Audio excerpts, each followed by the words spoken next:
आमदार गोपीचंद पडळकर यांच्या विरोधात सांगलीमध्ये सध्या आंदोलन सुरू आहे। शरद पवारांच्या राष्ट्रवादीचं पडळकर यांच्या विरोधात आंदोलन सुरू असल्याची माहिती आहे। जयंत पाटील यांच्यावर जी टीका केलेली होती त्या टीकेचा निषेध या आंदोलनामधून वर्तवण्यात येतोय आणि या संदर्भात अधिकची माहिती आमचे प्रतिनिधी स्वप्नील आपल्या सोबत आहेत। स्वप्नील, दृश्य आपण पाहतोय गोपीचंद पडळकर यांच्या विरोधात आता वातावरण सगळीकडे तापताना पाहायला मिळते। सांगलीमधलं आंदोलन पाहताय, तिथली परिस्थिती आणि वातावरणाचा एकूणच आढावा।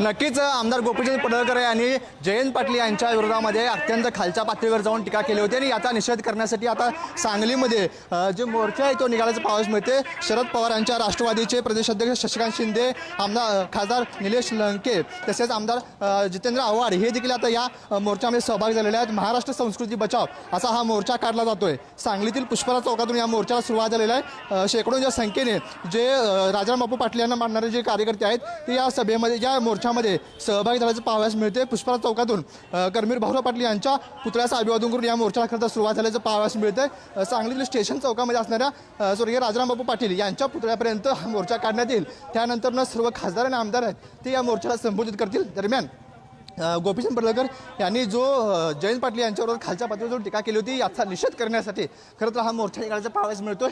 अत्यंत मोठ्या संख्येने या ठिकाणी जे नागरिक आहे कार्यकर्ते आहेत ते या ठिकाणी आल्याचं पाहावयास मिळते। आपण जर पाहिलं तर रोहित पवार देखील या मोर्चामध्ये सहभागी झालेले आहेत। ते देखील या मोर्चाला काय संबोधित करतात हे देखील पाहणं महत्त्वाचं असणार आहे, कारण की गेल्या काही दिवसापासून आमदार गोपीचंद पडळकर यांच्यावरती राज्यभरामध्ये टीकेची झोड उठलेली आहे। त्यांनी जे केलेलं वक्तव्य आहे याचा निषेध केला जात असल्याचं पाहावयास मिळतं आणि याच अनुषंगाने आज महाराष्ट्र संस्कृती बचाव मोर्चा जो आहे तो काढण्यात आल्याचं पाहावयास मिळते। या ठिकाणी मोठ्या प्रमाणात जे कार्यकर्ते आहेत ते एकवटल्याचं पाहावयास मिळते। पुष्पराज चौकातून या मोर्चाला सुरुवात झाल्याचं पाहावयास मिळतं। आपण जे दृश्य पाहतोय ही याच मोर्चे दृश्य आहेत आणि येथून आता हा जो मोर्चा आहे तो मार्गस्थ झालाय। सांगलीतील स्टेशन चौकापर्यंत हा जो मोर्चा आहे तो पोहोचेल। त्यानंतर या ठिकाणी जे आमदार आणि खासदार आहेत या मोर्चाला संबोधित करतील। अगदी स्वप्नील, धन्यवाद दिलेल्या सगळ्या सविस्तर माहितीसाठी। गोपीचंद पडळकर यांच्या विरोधात हे आंदोलन सुरू आहे। जयंत पाटील यांच्यावर जी टीका केलेली होती त्या संदर्भात हे आमदार गोपीचंद पडळकर यांनी जयंत पाटलांच्यावरती खालच्या पातळीवर टीका केली होती। त्यानंतर आता सांगलीमध्ये जो मोठ्या प्रमाणात जो मोर्चा आहे तो निघाल्याचा पाहावयास मिळते। सांगलीतील पुष्पराज चौक असेल, या पुष्पराज चौकातून हा जो मोर्चा आहे तो निघाल्याचा पाहावयास मिळते। सांगली स्टेशन चौकापर्यंत हा जो मोर्चा आहे तो निघेल। त्यानंतर स्टेशन चौकामध्ये जात या मोर्चाची सांगता देखील करण्यात येत असल्याचं पाहावयास मिळतं। या ठिकाणी मोठ्या प्रमाणात खासदार आणि आमदार देखील याच्या मोर्चामध्ये सहभागी झाल्याचं देखील पाहावयास मिळत आहे।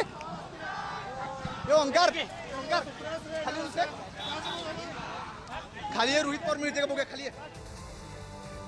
आमदार गोपीचंद पडळकर यांच्या विरोधात सांगलीमध्ये हे आंदोलन सुरू आहे आणि अनेक नेते सुद्धा यावेळी या आंदोलनामध्ये सहभागी झाल्याचं पाहायला मिळत आहे। सांगलीमधून शरद पवारांच्या राष्ट्रवादीचा हा मोर्चा निघालेला आहे आणि मोठ्या संख्येने कार्यकर्ते हा मोर्चा घेऊन निघालेले आहेत।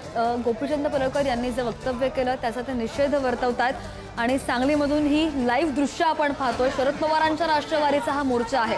आमदार गोपीचंद पडळकर यांच्या विरोधात अनेक ठिकाणी अशा प्रकारचे आंदोलन आपण गेले 2 ते 3 दिवस पाहतो।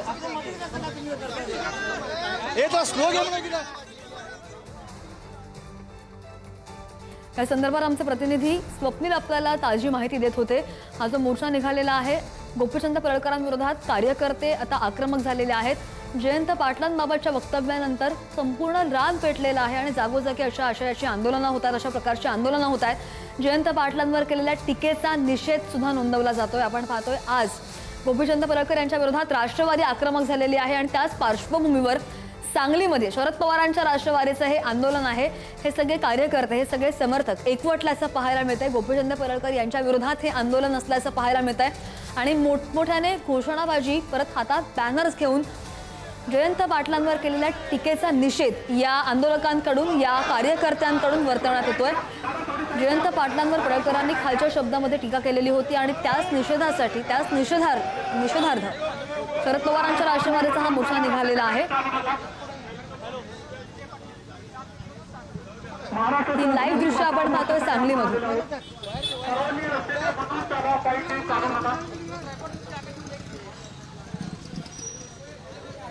आपण पाहिलं काही दिवसांपूर्वी जी टीका केली त्या संदर्भात शरद पवारांनी सुद्धा स्वतः मुख्यमंत्र्यांशी संवाद साधलेला होता. त्यानंतर मुख्यमंत्र्यांनी स्वतः गोपीचंद पडळकर यांच्याशी संवाद साधला.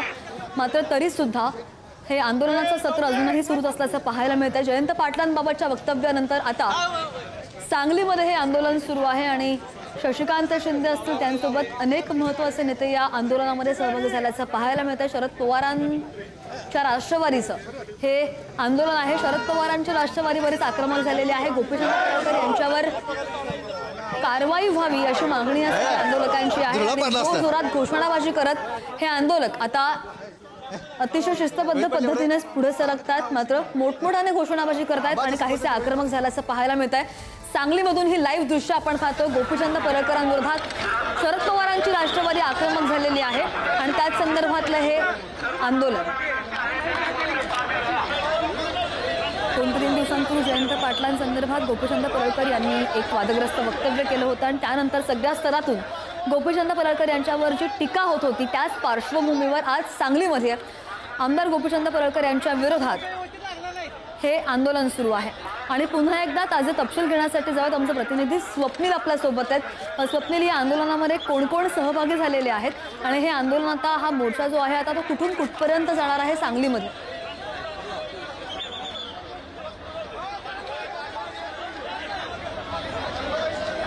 श्रद्धा, जर आपण पाहिलं तर सांगलीतल्या पुष्पराज चौकातून या मोर्चाला खरं तर सुरुवात झाल्याचं पाहावयास मिळते. सांगलीच्या स्टेशन चौकापर्यंत हा मोर्चा जाणार आहे. आपण जर पाहिलं तर म्हणजे मागच्या प्रमाणात मोठ्या प्रमाणात जे कार्यकर्ते आहेत ते एकवटल्याचं पाहावयास मिळते. आमदार रोहित पवार असतील, त्यानंतर निलेश लंके असतील, जितेंद्र आव्हाड असतील, हे देखील यामध्ये आता मोर्चामध्ये सहभाग झाल्याचं पाहावयास मिळते. मोठ्या प्रमाणात कार्यकर्ते जे आहेत या ठिकाणी एकवटल्याचं पाहावयास मिळते. गोपीचंद पडळकर यांच्या विरोधामध्ये जोरदार घोषणाबाजी केली जाते. गोपीचंद पडळकर यांनी जे वक्तव्य केलं होतं त्याचा देखील निषेध या ठिकाणी केला जात असल्याचं पाहावयास मिळते. आपल्यासोबत काही कार्यकर्ते आहेत. काय सांगाल, मोठ्या प्रमाणामध्ये मोर्चा सुरू आहे, कोण कोण सहभागी झाले, काय भावना आहेत? या आजपर्यंतच्या महाराष्ट्राच्या राजकारणामध्ये कधी सुद्धा असल्या शिवेगाळे होणं किंवा आई वडिलांच्यावर कुटुंबावरती घाव घालणं असं कधी घडलं नव्हतं. परंतु आज पहिल्यांदा त्या ठिकाणी असं घडतंय की एका स्वतःधारी पक्षातला आमदार त्या ठिकाणी जयंत पाटलांच्या वरती, त्यांच्या कुटुंबाच्या वरती गारंडे आणि अश्लील त्या ठिकाणी शब्द वापरतो. महाराष्ट्राची जी काही संस्कृती आहे, जे काही संस्कार ते दिलेले आहेत यशवंतराव चव्हाणांनी, त्याला कुठेतरी डाग लावण्याचं पाप या पडळकरांच्या माध्यमातून त्या ठिकाणी होतंय. पडळकर वारंवार सातत्यानं जे जयंत पाटील यांच्यावर टीका करत असल्याचं पाहावयास मिळतं, तसे जे पवार आहेत त्यांच्यावर देखील टीका करत असल्याचं पाहावयास मिळतं. याच्या पाठीमागचा बोलवता धनी वेगळा आहे. भाजप पक्षाचे जे संस्कार जे देशभर त्यांनी जे पसरवले असं काय नाही, परंतु त्यांचं खरं रूप असल्या बगलबच्च्यांच्या आमदारांच्या माध्यमातून त्या ठिकाणी दिसतंय. म्हणून इथून पुढच्या काळामध्ये असल्या गोष्टीला जर का आळा नाही घातला तर का लोक रस्त्यावर उतरून ह्या लोकांचे कपडे उतरल्याशिवाय त्या ठिकाणी राहणार नाहीत. नक्कीच जर आपण पाहिलं तर या ठिकाणी जे कार्यकर्ते आहेत त्यांच्या भावना देखील संतप्त असल्याचं पाहावयास मिळतं. पुष्पराज चौकातून हा जो मोर्चा आहे तो सुरू झालेला आहे, त्यानंतर स्टेशन चौकापर्यंत हा जो मोर्चा आहे तो निघेल. परंतु पाहिलं तर या ठिकाणी गोपीचंद पडळकर यांच्या विरोधामध्ये जोरदार घोषणाबाजी केली जात असल्याचं पाहावयास मिळतं. शरद पवारांच्या राष्ट्रवादीसोबत या ठिकाणी काँग्रेस देखील काही कार्यकर्ते आपल्यासोबत असल्याचं पाहावयास मिळतं. काँग्रेसने देखील या ठिकाणी सहभाग घेतला आहे. महाविकास आघाडीमध्ये जे नेते आहेत ते या ठिकाणी सहभागी झालेले आहेत. महाविकासामध्ये सर्व जे नेते आहेत त्या ठिकाणी सहभागी झाले देखील पाहावयास मिळतं. परंतु रोहित पवार यांच्या नेतृत्वामध्ये, जितेंद्र आव्हाड यांच्या नेतृत्वामध्ये ही जी मोर्चा आहे तो आता मार्गस्थ झालेला आहे. सांगलीतील प्रमुख मार्गावरून हा मोर्चा निघालेला आहे आणि स्टेशन चौकापर्यंत हा मोर्चा जाईल. त्या ठिकाणी जे सर्व नेते आहेत त्या मोर्चाला संबोधित करतील. परंतु असं असलं तर गोपीचंद पडळकर यांच्या विरोधामध्ये जी भावना आहे ते मात्र ठूस असल्याचं पाहावयास मिळतं. श्रद्धा, अगदी ताजी माहिती घेत राहू. धन्यवाद दिलेल्या सगळ्या सविस्तर माहितीसाठी स्वप्नील.